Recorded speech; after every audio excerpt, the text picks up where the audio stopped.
Oh, Good morning. Good morning, Gio. Did I tell you about the dad? His son asked him, he said, Dad, can you tell me what it is to have a solar eclipse? Do you know what the dad said? The son asked his dad what it is to have a solar eclipse. Yeah, I can explain what a solar eclipse is. Can you explain it?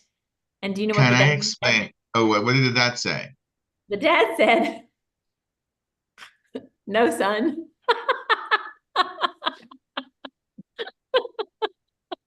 It's terrible, Tara. It's terrible. It's awesome.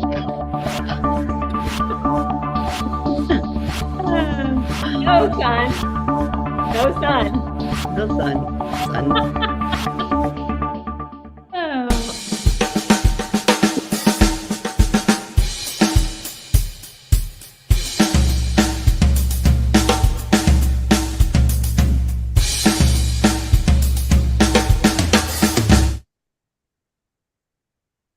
Still trying to compose myself. And this, ladies and gentlemen, is why I can never be a comedian because I laugh too hard at my own silly jokes. Good morning. Welcome to the Daily Huddle. Today is Tuesday, where we have traded. We used to be Wednesdays, but now Kathryn and I are on Tuesdays, where we will talk everything communication and relationships. And why are we so passionate about communication and relationships? That is because better, more effective communication builds better relationships, and better relationships builds better business, better families, better you. So let's dig in by building the relationships we have right here today at our fingertips. So I think I would like to start with Rashida. I haven't asked Rashida a question in a while. Good morning, love. I would like to ask you, how are you and who will you hug today? Oh, I am. Oh, I say I am. I am blessed and not stressed, highly favored and loved by the universe. And who I'm going to hug today? I'm going to hug my three grandkids that is in the next room. Three grandkids, and one of them is just 2 months old. So he cannot get up too tight, but I'm still going to hug him. Thank you. That is phenomenal. Thank you for always bringing that spirit and energy. You cannot have too much Rashida in your life. Good morning, Fareed. I bet you thought you were going to see Chase on here today, but you're stuck with Kathryn and myself. So I would like to ask you, where are you and what are you grateful for? Good morning, Tara. Happy New Year to everyone. Good So morning. I am here. I am here on the Daily Huddle. I am here in the present time. And I am grateful for another day. It's Tuesday. It's Happy Tuesday. Thank you. Thank you for sharing that. Good morning. I'm so glad to see you this morning. I just have one more question. Kathryn, tell us, what time is it? Tara, the time is now. The only time there is. That's right. Right here and right now. We're going to dig into a question today that I actually have to say, I'm surprised we have not really uncovered this before because I'm wildly passionate about it. And it is the word commitment. It takes so many forms. The question of the day is, what is your relationship to commitment? And Kathryn, I am going to ask you to start us off with this juicy conversation. Absolutely. Thank you, Tara. Yeah, this one is, I've thought a lot about it since we decided to have this be our topic today. And, Tara and I don't want to come on here and say, this is how you do commitment ever. This is the answer to any question. Our passion is helping other people uncover to learn more about themselves. How are they in relationship with each other? How do things impact them? So this question of commitment is really interesting because it's really about what is your relationship to commitment? For instance, for me, I think I'm committed to commitment almost to a fault. There's those who are overcommitted. There are those who are commitment phobes, as we've heard people say, especially in terms of relationships. And then, you could be committed to something in one area and not committed in another. So I think what we want to dive into today is, how do we look at ourselves and what is our default? Like, where do we normally go? And what is that telling us about ourselves? And where do we want to grow into? So Tara, jump in here with me, because I said I am overcommitted to commitment. And I think that what that means is I hate canceling plans. Once I say yes, like I feel like it's yes till the end for that thing, right? Don't like canceling plans, don't like letting people down. But what that means is sometimes that takes a toll on my health, my well-being, my mental health. Like maybe it's not the best thing for me to go out right then. I might be too stressed, who knows? And so it got me curious, like, what if I was committed to self-care? Like, you know, like at all costs. But right now it feels like I'm committed to commitment at all costs. So it really got me thinking. So I am curious, what's your relationship to commitment? When I think about the word commitment, I think a lot of people's minds might go to something along the lines of monogamy or like some forever statement. Right. For me, what I really think about with the word commitment is about keeping my word. Mm-hmm. To me, that's what commitment is. That's a big part of how I define myself. And what's interesting is years ago when I taught leadership workshops in high school, one of the things that they really would get passionate about is when I would share the mindset around the fact that things that we value can be taken from us, where we live, what we wear, what we drive, even the people we love. Mm-hmm. But I always said there's one thing that can truly define you and that can elevate your self-esteem and your confidence, something that can never be taken from you, and that's your word. And saying those words over and over again in these workshops has stuck with me so much so that I have a very difficult time in those moments, and we all face them, when we have to go back to somebody and say, I'm unable to keep my word. Mm-hmm. So I've learned a few things about that. I've gotten better as I've gotten a little bit older. I'm having some weird issues here. One is this: I have a tendency to commit with my heart first without stopping to think. And I think that's where you were saying, maybe we can get overcommitted. We're not taking care of ourselves. Like I'll see somebody, I'll love their energy, and I'll be like, I'm going to call you next week. I want to see more of you. And we fall off of that. I tend to shame myself when I do things like that, which is not healthy, but one answer to that is to stop doing it. That means is to learn to pause and reflect before making a commitment, asking ourselves if it really makes sense if we can keep our word. And on the flip side of that, after that pausing and that reflecting and keeping our word, sometimes we still have to break our word. And that happened to me recently. I gave my word to I tried to back away from this big client, and they said, well, would you do this for us? And would you do this? And I finally agreed to do something on a smaller scale for this client. And I knew I didn't want to do it when I promised to do it deep down. And I knew it was going to take my eye off the ball of my current goals.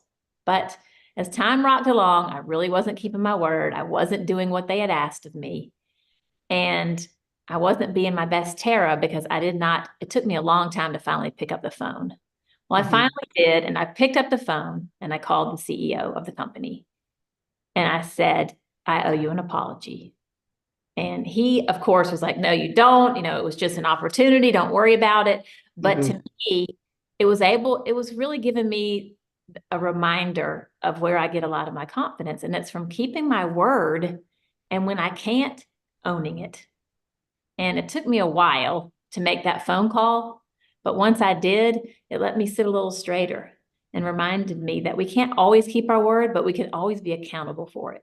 Do you know what I mean? Yeah, I do. I love that. I think it's really important that you bring in confidence, because I think people often don't think, people say that about you all the time to me, even, oh, I love that Tara. She's so confident, and I think at least for me, I would think confidence is just sort of, you just have it, but you're saying actually my confidence comes from knowing that I can go to sleep at night because I've kept my word. I'm aligned with my values, that type of thing. And it's so true, because I think the stuff that eats away at the back of our minds are these things where we're incongruent. We're not aligned with our values. And it's back there running the show, and sometimes we don't know why. We're irritable. We do things we don't want to do. And so to get really aligned with our values and hold that commitment to who I am and what I say, whether it's commitment or some other value, it does give us confidence. Hell of a point. I am just so passionate about not only keeping our word, but, knowing our values, know what we want to define us. Mhm. And that to me is where, would I say I'm a confident person? In some areas, yes. In some areas, no. And I think that's everybody, right? Mhm. I don't think it's the yin or the yang, the black or the white. But as it relates to how I define integrity, I'm pretty confident because I work really hard at it. Yeah. Mhm. I think we first have to know what our values are. Right. Well, and I think in terms of commitment, because there are, like you said, there are so many different places to look. It's commitment in relationship. It's commitment to, friends or what, and it is really interesting because some people I think could see commitment as shackles, you know, and some I people have could see it family as members like freedom. that. Totally. Yeah. Yeah, and some people see it as freedom. Oh, I'm committed. And in relationship, let's say he's committed. That's great. Like there's, I'm not anxious about this. I'm not worried about this. We're both committed. And so anyway, I think it's really interesting to hear, and I mean, I'm excited to hear what other people have to say about it too, because I think, other people are going to have different perspectives on it as well. Like what is commitment and what does it mean? And then I think in, business, let's say, I think it's quite similar. It's what am I committed to? What are the values in this business that I have? How am I going to take that forward? And what does that look like on a day-to-day basis? As I think about, keeping our commitments, whatever the case may be, I think I've really expanded in this area because it's important to me. And the other thing I want to share before we open this up for conversation is when we can't keep a commitment, the easiest thing to do is to tell a little white lie about why. I'm sick, I had a flat tire, my child this, my mom. And I made a promise to myself, a commitment to myself a long time ago to be truthful. And that means when I screw up, I don't keep my word. I don't do what I had hoped I would do, that I own it. And whatever that reason was. So like when I called that CEO, I could have said any number of things had come up and gotten in the way and it just wasn't. I didn't. I told him my heart wasn't in it and I shouldn't have made that commitment in the first place. And I think he respected it. I really It's such do. a good point. I can always feel that be my first inclination to do that because I just don't want to deal with like the other part. It always comes back to bite me, whether it's just in my Really? head, it sits there. Yeah, I mean, it just sits there. Those are the things that are in the back of our minds that just eat away at our confidence. And then I'm thinking about it, wondering, what if that comes up again? And, it's just like anytime you tell a lie, you have to keep up with it, right? Even no matter how small. And so I'm with you. It's like I notice like, oh, I could just say this. And then I'm always like, ding, ding, ding. That's my clue. I got to go straight in with the truth because it serves every single time. Yeah. Wow. So such a great reminder to talk about this. I mean, I think it's things that we innately know, but to put it out there and to own the fact that, no matter what stage in life we are, we might have the temptation to be a little bit less than truthful. Community, I think you've heard me talk about Stephen Kotler. He says that the brain considers when it faces things, are we going solo or do we have a posse? And when we have a posse, we have other people that can relate. It makes things easier. It takes away a lot of that fear. So yeah, it really does. I just wanted to say one more thing about that is that people, I think sometimes when I want to tell the white lie, it's because I want to look a certain way or be a certain way. And people really want to just hear who you are. Like you said, the CEO respected that you said that. It might have felt awful to say it or who knows what, but it's like, it did feel awful. I don't want to sugarcoat it. It felt horrible. yeah. And he respected it. Like that's the thing that always surprises me. And it's the reinforcement that like, oh, right, people just want to see people. They don't want to see some perfect version who never falls down or never, breaks a commitment or never whatever. They just because then they feel okay that they're people and they do those things too. Absolutely. Yeah, Gio put in the chat that he has commitment issues. And I've heard many people say that. So come on off mute, Gio, and tell us about your commitment issues. That's and kind of an embarrassing thing to say, but I was thinking that there is this aspect of maturity in my life to recognize my resistance natural resistance to grow up. Like, and like I want to avoid the domination of the impact that my life is with others. For example, when I tell Maya I'm going to go to the movies with her,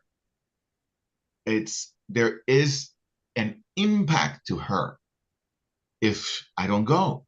Mm-hmm. As much as it is an impact when I call a client and say I can't go, or I need to reschedule, which only occurs to me like, oh, well, one has a bigger impact, but it doesn't. It really doesn't. Losing my relationship with my daughter is a lot more bigger than losing my relationship with a client at the end of the day. Mm-hmm. And so this world of commitment has evolved for me in a casual way. I would say I have commitment issues, but in a actually thoughtful way, I would say it is my ability to surrender to the commitments of my life. Has given me access to grow up as a person. Mm-hmm. And so that growing up occurs to me as a domination, and I don't want to grow up. And so I have commitment issues. Interesting. Does want to grow up. Nobody wants to grow up. I love that you use the word maturity, and I'll tell you why. As a matter of fact, we're going to have a guest on next week because we tried to give a theme to January, and it was about self-awareness. And he talks a lot about the word maturity. Like you can be 90 and not be mature. And to me, in a sense, that's being self-aware. And so you seem like someone who studies the fact that you are becoming more and more self-aware as life rocks along. So I wonder this, Gio, when you tell somebody you're going to do something, what is their relationship with your word? I would say that most people now, this is current, not before. Most people in my life, when I say something, it's going to happen, or I'm going to be in communication about it. It is unquestionable. If I'm not in communication, something terribly wrong happened. And that's how people relate with me at this point of my life. But that didn't used to be that way at all. That I remember doing some self-development work, and I was asked to interview people in my life. How do they see me? What could they count on me for? And so I had to go and asking about 10 people of my life, what could you count on me for? And some of them said, I can count on you to hurt me, and I can count on you not to keep your word. Ooh. And Ouch. that was but it was really eye-opening too, because I discovered at that moment of my life, and I want to say it has been a few years, that whenever I didn't keep my word, I hurt people. Mm. And it was that simple to hurt somebody. It was that simple, not showing up or not showing up on time. And I used to have this way of being where I would make an appointment with Kathryn, and then I would call her with this great smile and say, Kathryn, I can't make it. I'm so sorry, but I love you. And I would go through this beautiful, sympathetic theatrical, sympathetic view of life, and how hard life is. But I started discovering that left Kathryn hurt, because she did plan her life around that appointment, and people can count on me to actually reschedule. And that was an eye-opening. It was hurtful, but it was good. It was good to see it. It was good to see it. I love what you're saying. And one thing about that big, beautiful, speech that you gave me, which you never have actually, is that it doesn't give me to have the space to have any feeling about it. Yes, yes, you have to forgive me because I am such an asshole, by being nice. Right. Right. Wow. Yeah, so it's really kind to offer it up in a very clean way and then allow the other person to have their experience with it, no matter how much you may not enjoy that or like that. Yeah. Mm. I love that. Yeah. Yeah. Well, Thank you. yeah, I love hearing what you're saying about that is maturity, going from hearing that to now people's experience of you is this. And I think it's a really great question to ask, Tara, because it is a measure of how are we doing with this thing called commitment? What are other people's experience of me? How do they see me? What I'm taking from this conversation is, as important as it is to me personally to keep my word, I think I still have some room to improve there. And I'll tell you why this is coming up for me is you said to me one time, Kathryn, I like working with you because I know when you say you're going to do something, you do it. Recently, I think this was in a voicemail, and this is not the first time you have had to say something like this to me. You said, we talked about it, maybe it didn't land. I didn't say And that. I did say you that. had to say something along those lines to me a couple of times. And I'm reacting that to say that I'm still constantly working on my focusing ability. And you see it in me better than most people. Like I can see when you've checked out. It's not that I'm shutting down or checking out. It's that somebody says something so magnificent that my brain just clasps onto it. And then I start thinking about it in my own creative way. And I miss the next part of the conversation. I have to work on that because it is getting in the way of my ability to keep commitments. So thanks a lot. I'm out. The Daily Huddle's here for. Yep. Oh, goodness. Thank you, GA. This has been great. And then I think I saw Sorrel have his hand up. Was that right? Sorrel, what you got to Yes, say? I do have my hand up. I need to change the tone of the hand, the color. It doesn't show So up well in the background. camouflaged. Good morning, everyone. What a fascinating conversation. The way the conversation has been going, it's got me to look at my relationship to commitment from the world of my word in the matter of what I say, the matter of what I do. And one thing that's coming up for me is something that one of my mentors shared with me a long time ago, is that I would go around saying I have commitment issues. And he'd said to me, no, Sorrel, you do not have a commitment issue. As a matter of fact, you're very committed. Look at your life. And then I looked at my life. I looked at the relationships that weren't working. I looked at the things I said I wanted that I didn't have. And then he said, see what's in your life? That's what you're committed to. And that was really hard for me to hear. So I had this view of commitment that what I'm saying I'm committed to, what I want, what I desire most was actually what I was committed to. And then he slapped me around a couple of times and said, no, you're not committed to that. Because if you were committed to it, it would be in your life. So the relationship I'm seeing that I can continue to nurture with commitment is one that goes like this. I look at my life, the people that are in my life, the things that are in my life, the people that are not in my life, or the things that are in my life. And that's what I'm committed to. And if I don't like what's in my life, then maybe I need to commit to something else. And so it's sort of a backwards way of looking at it, reverse engineering commitment, where if it's in my life, then that's what I'm committed to. Kind of like the evidence of your values. Yeah. Yeah. So that's what's coming up for me. And that's confronting. It's like, oh my God, no, I do not want that. I'm not committed to that. And yet it's in my life. So, gosh, I must be committed to it. So for reasons sometimes we don't know, but that's for therapy. Well, I think it's a great point to look around and say, what is in my life? I am committed to that. You have to own it because it's there. And then to say, oh, is that what I want to be committed to moving forward? Where, how does that work? That's interesting. I'm going to have to think about that. But yeah, it's a great barometer.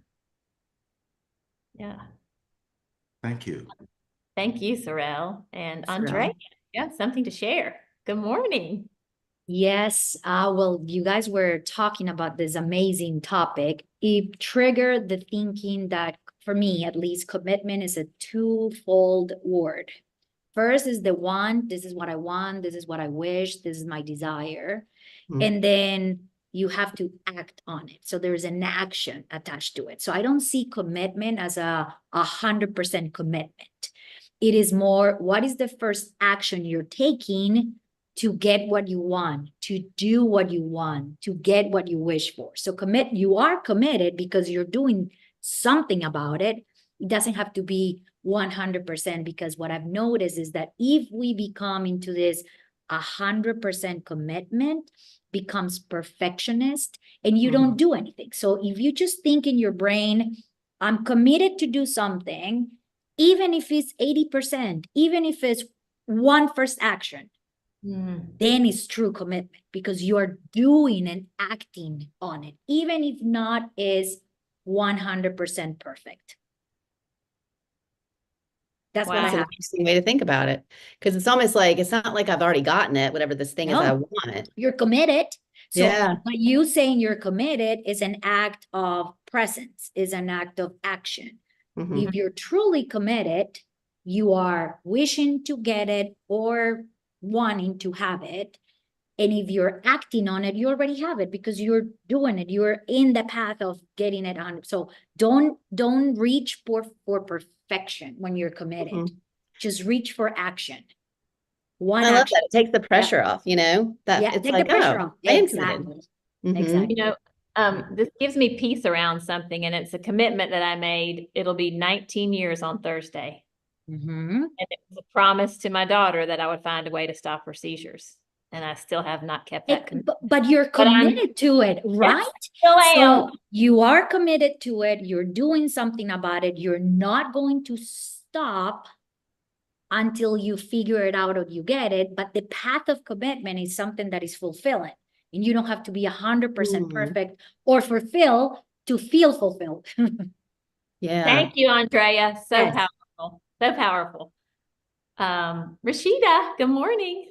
Good morning. Good morning. Thank you so much for the topic. It's you have me going through my little engrams, digging. I say, okay, wait a minute. What is my commitment? And trust me, at this stage where I am in life, I committed myself to my grandkids. I have 10 grandkids. And trust me, the commitment is getting overwhelmed, because I have a 21-year-old and I have a 2-month-old grandkid. In that spectrum, everyone like, call Nana. Nana will take you. Nana will drive you. What a commitment. And I say to my kids when they call me, I say, listen, I didn't sign up for this. This was not a contract. So being committed is really a mindset for me, a mindset. Okay, who I'm going to please and who I'm going to commit more to. I can. 10 grandkids, hello, not even a minivan can fit my 10 grandkids. So trust me, guys, I am so overwhelmed with commitment. So right now I'm withdrawing myself and I say, okay, this is my priority. This is what I'm going to commit myself to. This is what I'm going to all up my word to. But commitment is too deep for me. Too deep. Thank you so much. Thank Rashida, you, Rashida. you're making me want to share what I said to my adult children not too long ago. And I think this was empowering when I said this to my children. I don't know how old your grandchildren are, but I said to my children, I am not here to make your life easier. I am here to help you get stronger. And that doesn't mean dropping everything and running around like a fool for them. So get those kids stronger, sister. Thank you so much. I love it. I'm going to take that and run with it. Trust me. Good. Thank you, Rashida. It's also a good reminder that we can change in the middle of a commitment. We can change what we are committed to based on how it's going, that's what Andrea is saying, is it's not perfection. So Well, as always, it's been a really enlightening conversation. I've got a lot to think about now, which is why I love the Daily Huddle. Thank you, everybody, for being here and for engaging in this conversation with us on Tuesdays. So we're going to close out now with our 7 tenets, and we're going to start with love. Love yourself enough to know, what are you committed to? And give of your time, of your gifts, of anything that you think that people need around you, because it gives back to you. And eat more plants. Your body will thank you, and so will the planet. And when you eat those plants, you can sit back and relax, stress less, you can get your sleep, you can laugh, throw your head back and laugh. I mean, look at Tara, she laughs at her own jokes. And then move that body, y'all. Move that body. And we will see you next Tuesday on the Daily Huddle. And also tomorrow, Wednesday, where Chase will be joining you. Thanks, everybody. Have a great day. Thank you, everybody. Bye.